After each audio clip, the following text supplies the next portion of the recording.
we've got Connor Tomlinson on the line. He's going to chat with us. He's got his own podcast called Lotus Eaters. Hi, Connor. Are you there?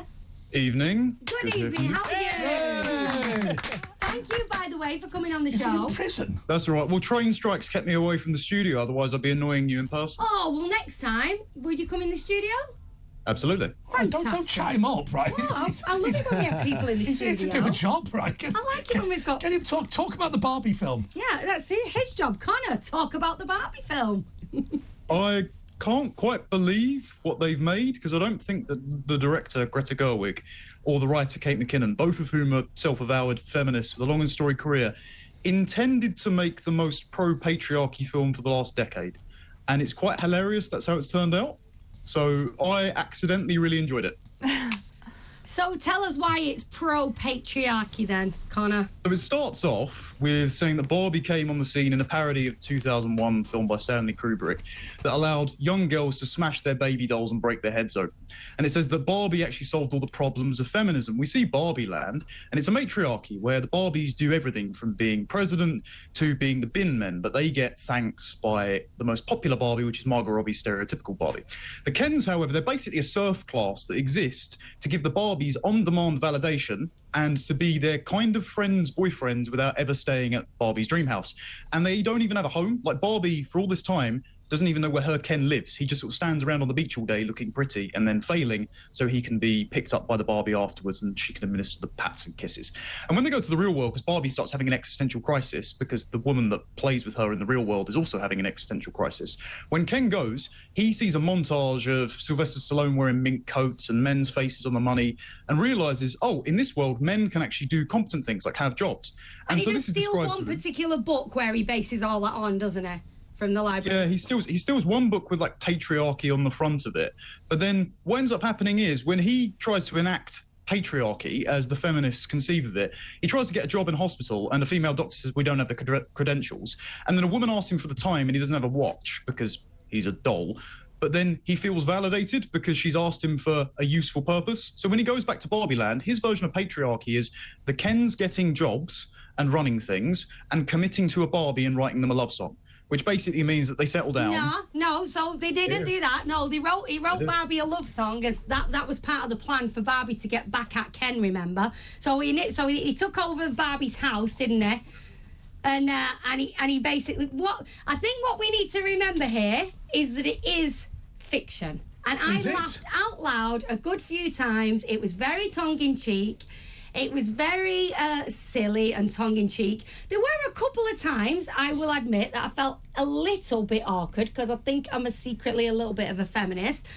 But ultimately, I think we, as a generation, a movie that gets all families together, that's been popular like this, is not a bad thing. I do agree with this. My son, my 5-year-old, said, but Mummy, where does Ken live? And that really bothered him that we didn't know where Ken lived. So that obviously stuck in his head. We've got a clip. Should we just have a quick look at the clip? I'm completely confused by this. Let's have a look at the clip. Go on.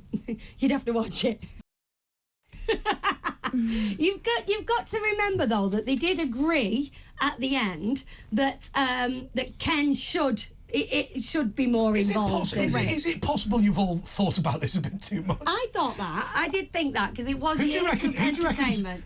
Lois is itching. A lot to say. Lois, who do you reckon's got more plastic, Barbie or Kim Kardashian? That's a good question, but I'm going to answer Danielle's instead. I actually disagree with a little bit. I disagree with Connor a little bit this time because I think it makes a really interesting comment about feminism and masculinity. So firstly, the Barbie Land is, it's all run by women, and the question is this feminism? Women run the world, being the president, the Supreme Court, and we say no. We don't know where the boys live. The boys are clearly sad. This is not a good system. Then we flip it and we say, well, what about patriarchy? When women are only allowed to be long distance girlfriends and have no commitment, and the girls have no role, and we say that that's also terrible. And I think the message of the movie is actually quite subversive.